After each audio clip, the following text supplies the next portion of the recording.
அனைவருக்கும் வணக்கம். நான் பிரபாகரன் ஜோதிடர். இப்போ நான் என்ன சொல்ல போகிறேன்னா, இன்றைய நாளுடைய நிலைப்பாடம் ராசி பலன் தான் சொல்ல போகிறேன். கருத்தில் கொண்டு பயன்பெறுங்க. விஸ்வாசி வைகாசி 26 இன்று திங்கட்கிழமை, ஆங்கில வருடம் ஜூன் 9, 2025. இன்று வைகாசி விசாகம். அதே போல இன்று நாள் கீழ் நோக்கினால் நட்சத்திரம் இன்று மாலை 4:40 வரை விசாகம், பின்பு அனுசம். திதி இன்று காலை 10:40 வரை திரியோதசி, பின்பு சதுர்த்தி. யோகம் மரண யோகம், சித்த யோகம். சந்திராச நட்சத்திரம் ரேவதி, அஸ்வினி. ராசி பார்த்தீங்கன்னா மீனம், மேசம். சந்திராசை பொறுத்த மட்டும் ராசியை 50% பாதிக்கும், லக்கணத்தை 90% பாதிக்கும். அதனால் இந்த மீன ராசி, மீன லக்கணம், மேச ராசி, மேச லக்கணம் இன்று மிகவும் கவனமாக இருக்கணும். வண்டி வாகனத்தை செல்லக்குள்ள விழிப்புணர்வோடு செல்லணும். எக்காரத்து கொண்டும் வண்டியை இயக்கி கொண்டு மொபைல் ஃபோனில் பேசக்கூடாது. வண்டி எடுக்குள்ள அனைத்தும் சரியாக தான் பார்க்கணும். முக்கியமாக பிரேக் பிடிதா பார்த்து தான் வண்டி எடுக்கணும். கருத்தில் கொள்ளுங்க. அதே போல் போக்குவரத்து விதிமுறைகளை கடைபிடித்து செல்லணும். இல்லைன்னா தேவையில்லாத அபராதங்களை விதிக்க வேண்டிய சூழ்நிலை அந்த சந்திராசி ஏற்படுத்துகிறோம். கருத்தில் கொள்ளுங்க. அதே போல் அலுவலருக்கு செல்றவங்களுக்கும், தொலைதூர பயணங்கள் யாராவது செல்றவங்க இருந்தாங்கன்னா கொஞ்சம் முன்கூட்டியே கிளம்பினீங்கன்னா தடங்கல்கள் எதுவும் இல்லாமல் நீங்கள் போய் சிறப்பாக சேரலாம். கருத்தில் கொள்ளுங்க. ஏன்னா சந்திராசம் கண்டிப்பாக அது வேலை செய்யும். அதே போல் மன கஷ்டத்தையும் கொடுக்கும். அதாவது கணவன் மனைவியும் பிரிவினையும் ஏற்படுத்தும். சக ஊழியர்கிட்டையும் தகராறுகளை ஏற்படுத்தும். மேல் அதிகாரிகிட்டையும் அவப்பேரையும் ஏற்படுத்தும். அதனால் சந்திராசன் உங்களுக்கு தெரிஞ்சிச்சுன்னா அந்த நாளில் உங்கள் இஷ்ட தெய்வத்தையும் குல தெய்வத்தையும் வணங்கிட்டு அந்த நாளில் உங்களை யார் என்ன சொன்னாலும் நீங்கள் அமைதியாக இருந்து மௌனம் காத்தீங்கன்னா மௌனம் விரதம் போல் உங்களுக்கு எந்த பிரச்சனையும் இல்லாமல் இந்த நாள் கழிஞ்சிடும். கருத்தில் கொள்ளுங்க. இந்த சந்திராசியை பொறுத்த மட்டும் உணவு கட்டுப்பாடும் தேவை. ஏன்னா சந்திராசி இருக்கக்குள்ள உணவு அவ்வளோ சீக்கிரத்தில் ஜீரணம் ஆகாது. அதனால் ஜீரணம் ஆகக்கூடிய எளிய உணவுகளை எடுத்துக்கணும். கருத்தில் கொள்ளுங்க. அப்போ தான் உடல்வாதிகளிலிருந்து உங்களை நீங்கள் காப்பாற்றிக்க கொள்ளும். கருத்தில் கொள்ளுங்க. இதெல்லாம் சந்திராசனை பொறுத்தப்பட்டு இப்போ சந்திரன் எப்படி சந்திரகிரகணம் மறையுதோ அது போல தான் சந்திராசனம் வரக்குள்ள நம்மளுடைய ராசி நட்சத்திரம்லாம் மறைஞ்சிடும். நம்மளுக்கு பலன்கள் இருக்காத செய்கிறது தான் சந்திராசனம்.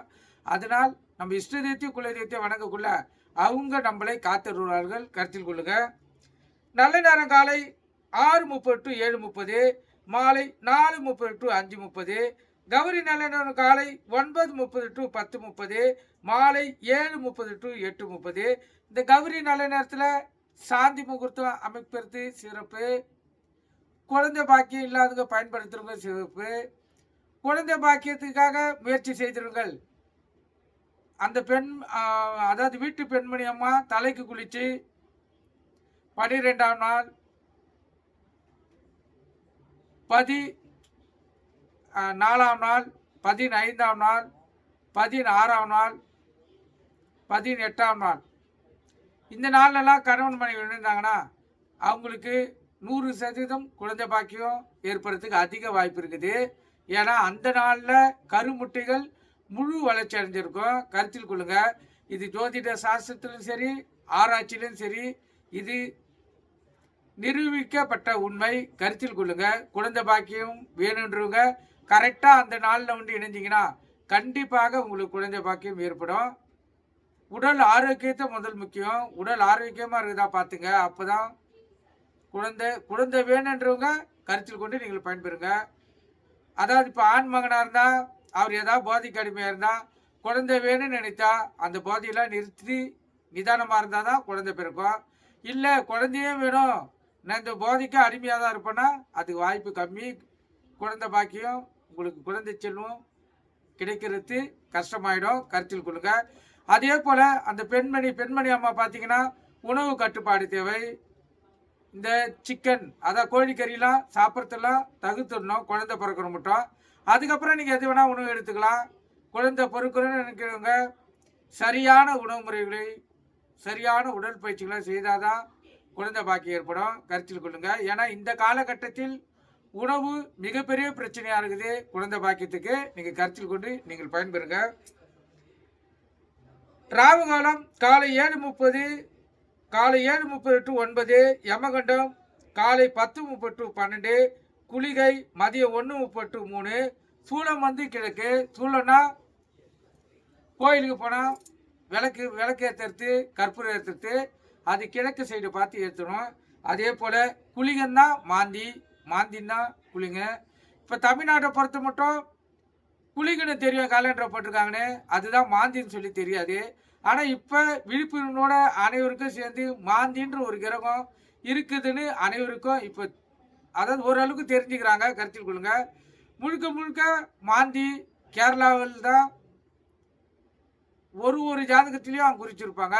ஆனால் நம்ம தமிழ்நாட்டில் மாந்தியே காட்டிருக்க மாட்டாங்க. இப்போ எழுதுறவங்க தான் அந்த மாந்தியை காட்டி எழுதுகிறாங்க. ஆனால் ஒரு மனிதனுடைய நல்லது கெட்டதுக்கும் வாழ்க்கை தரம் மகிழ்ச்சிக்கும் துக்கத்துக்கும் இரண்டுக்கும் துணை, அதாவது மனிதனோடு ஒன்றி இருக்கக்கூடியது தான் மாந்தி, கருத்தில் கொள்ளுங்க.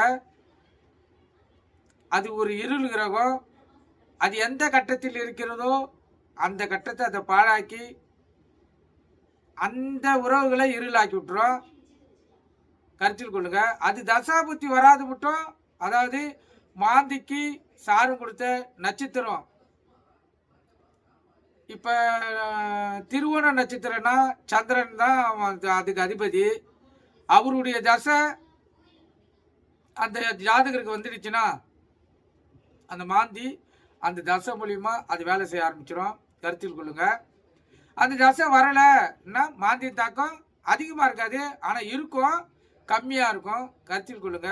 அதனால் மாந்தி தோசையாக இருக்குதுன்னா கண்டிப்பாக மாந்தி தோசத்தை கழிச்சு தான் ஆகணும், கருத்தில் கொள்ளுங்க.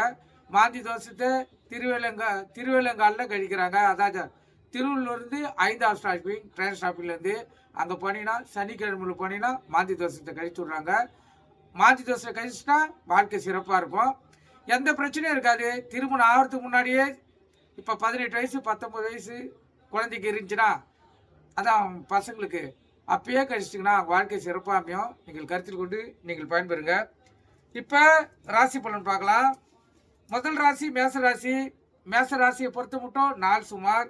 அடுத்தவங்களுடைய ஆதரவும் அரவணைப்பும் கிடைக்கும். ஆனால் உங்களுக்கு பொருள் விரயங்கள், மன சோர்வுகள், உடல் உபாதைகளாக வர்றதுக்கு அதிக வாய்ப்பு இருக்குது. அதனால் உங்கள் இஷ்ட தெய்வத்தையும் குல தெய்வத்தையும் வணங்கிட்டு இந்த நாள் நீங்கள் சேவை செய்யுங்க. ரிஷப ராசியை பொறுத்த மட்டும் நாள் அற்புதம், இரட்டிப்பு லாபம் பெறக்கூடிய நாள், மிகவும் சிறப்பான நாள், அற்புதமான நாள். மிதுன ராசியை பொறுத்த மட்டும் நாள் சுமார். அதாவது மன சோர்வு, ஒரு பயம், ஒரு அச்சம், பண விரயம் இதெல்லாம் ஏற்படக்கூடிய நாள். அதனால் கவனம் தேவை. உங்கள் இஷ்ட தெய்வத்தையும் குலதெய்வத்தையும் வணங்கிட்டு இந்த நாளை நீங்கள் செலவு செய்யுங்க. கடகராசியை பொறுத்த மட்டும் நாள் சுமாராக கூட இல்லை, அதுக்கும் கீழகுது. தேவையில்லாமல் சிக்கல்கள், பிரச்சனைகள், வீண் விரயங்கள், வாக்குவாதங்கள் இதெல்லாம் ஏற்படுகிறதுக்கு வாய்ப்பு அதிகம். அதனால் மிகவும் விழிப்புணர்வோடு இருக்கணும். வண்டி வாணிச்சு செல்லக்குள்ளேயும் மிக கவனமாக செல்லணும் கடகராசிக்காரர்கள். எது எப்படி இருந்தாலும் உங்கள் இஷ்ட தெய்வத்தையும் குலதெய்வத்தையும் வணங்குங்க, உங்களுடைய சூழ்நிலை மாறும். சிம்ம ராசியை பொறுத்த மட்டும் நாள் சிறப்பு, இரட்டிப்பு லாபம் பெறக்கூடிய நாள். சிறு தொழில் செய்யுங்க. இந்த தக்காளி, வெங்காயம், பூண்டு, காய்கறிகள், கீரை, புளி இது போல வியாபாரம் பண்ணுறவங்களுக்கு அற்புதமான நாள், இரட்டிப்பு லாபத்தை பார்க்கலாம். கன்னி ராசியை பொறுத்த மட்டும் நாள் சுமார். உடல் வாதிகள் ஏற்படுறதுக்கு அதிக வாய்ப்பு இருக்குது. உடல் ஒத்துழைக்காது, உணவு கட்டுப்பாடு தேவை. உடல் அசதியாகவே இருக்கும், கை கால் குடைச்சல்கள் இருக்கும். அதனால் உணவு கட்டுப்பாடு தேவை. உங்கள் இஷ்ட தெய்வத்தையும் குலதெய்வத்தையும் வணங்கிட்டு இந்த நாளை செலவு செய்யுங்க, உங்களுக்கு நாள் சிறப்பாக அமையும். துலா ராசியை பொறுத்த மட்டும் நாள் அற்புதம். இந்த நாள் உங்களுக்கு ஒரு வெற்றியும் ஒரு ஜெயத்தையும் பாராட்டு பரிசுகளையும் பெற்றுத்தரக்கூடிய நாள், அற்புதமான நாள். இந்த நாளில் நீங்கள் எந்த வேலையானாலும், அதாவது புதிதாக எந்த வேலை வேணாலும் தொடங்கலாம், அற்புதமான நாள். விருச்சிக ராசியை பொறுத்த மட்டும் நாள் சுமார். விரயங்கள் ஏற்படக்கூடிய நாள். எங்கு சென்றாலும் தடங்கல்கள் தாமதங்கள் ஏற்படைய நாள். அதனால் கவனம் தேவை. உங்கள் இஷ்ட தெய்வத்தையும் குல தெய்வத்தையும் வணங்கிட்டு இந்த நாளை நீங்கள் செலவு செய்யுங்க. தனுசு ராசியை பொறுத்த மட்டும் நாள் சிறப்பு. நற்செய்திகள் வீடு தேடி வரக்கூடிய நாள். அற்புதமான நாள். உள்ளம் மகிழும். சிறப்பான நாள். உங்களுக்கு இந்த நாள் ஒரு மாற்றத்தை ஏற்படுத்தும். மகிழ்ச்சிகரமான நாள். சிறப்பான நாள். மகர ராசியை பொறுத்த மட்டும் நாள் சுமார். எந்த ஒரு வேலையை செய்தாலும் அதில் ஒரு முயற்சி எடுத்து தான் நீங்கள் அந்த வேலை செய்ய வேண்டிய சூழ்நிலை வரும். கருத்தில் கொள்ளுங்க. அதனால் இந்த நாளை நீங்கள் விழிப்புணர்வோடு இருக்கணும். எந்த ஒரு வேலையை செய்தாலும் ஒரு வாட்டிக்கு 2 வாட்டி கருத்தில் கொண்டு அது செய்யலாமா வானாவா என்பது சரியான முடிவெடுத்து செய்யணும். எது எப்படி இருந்தாலும் உங்கள் இஷ்ட தெய்வத்தையோ குல தெய்வத்தையோ வணங்கிட்டு இந்த நாளை நீங்கள் செலவு செய்யுங்க. கும்பராசியை பொறுத்த மட்டும் நாள் சுமாராக கூட இல்லை, அதுக்கும் கீழே இருக்குது. தேவையில்லாத பிரச்சனைகள், பண விரயங்கள், மன கஷ்டங்கள், கணவன் மனைவிடைய பிரிவினைகள், சக ஊழியர்களுடைய பிரச்சனைகள், மேல் அதிகாரிகிட்டே அவப்பேர்கள், இதெல்லாம் வரத்துக்கு அதிக வாய்ப்பு இருக்குது. கும்பராசிக்காரர்கள் மிகவும் கவனமாக இருக்கணும். கருத்தில் கொள்ளுங்க. எது எப்படி இருந்தாலும் அமைதியாக இருங்க. மனதை சாந்தப்படுத்துங்க. கோபத்தை அடக்குங்க. உங்கள் இஷ்ட தெய்வத்தையும் குலதெய்வத்தையும் வணங்கிட்டு இந்த நாளை செலவு செய்யுங்க. கண்டிப்பாக உங்களுடைய குலதெய்வமும் இஷ்ட தெய்வமும் உங்களுக்கு அருள் புரியும். நீங்கள் கருத்தில் கொண்டு நீங்கள் பயன்பெறுங்க. மீன ராசியை பொறுத்த மட்டும் நாள் அற்புதம். சுகமான நாள். மகிழ்ச்சிகரமான நாள். உள்ளம் மகிழும். கணவன் மனைவியிடையே ஒற்றுமை கூடும். பிள்ளைகளிடத்திலும் அன்பு பாசம் கிடைக்கும். இன்றைய நாளை நீங்கள் மகிழ்ச்சிகரமாக கழிப்பீர்கள். அற்புதமான நாள். கருத்தில் கொள்ளுங்க. இந்த மீன ராசிக்கும் மேச ராசிக்கும் சந்திரன் இருப்பதால் மிகவும் கவனம் தேவை. வண்டி வாணிச்சு செல்லக்குள்ள மிகவும் கவனமாக செல்லணும். விழிப்புணர்வோடு செல்லணும். போக்குவரத்து விதிமுறைகளை கடைபிடித்து செல்லணும். எக்காரத்து கொண்டும் வண்டியை இயக்கி கொண்டு மொபைல் ஃபோனில் பேசக்கூடாது. வண்டி எடுக்குள்ள அனைத்தும் சரியாக தான் பார்க்கணும். முக்கியமாக பிரேக் பிடித்தா பார்த்து தான் நீங்கள் வண்டியே எடுக்கணும். வண்டி எடுக்கிறதுக்கு முன்னாடி உங்கள் இஷ்ட தெய்வத்தையும் குலதெய்வத்தையும் வணங்கிட்டு வண்டி எடுங்க. இந்த நாள் சிறப்பாக செல்லும். நீங்கள் கருத்தில் கொண்டு பயன்பெறுங்க. நன்றி, வணக்கம்.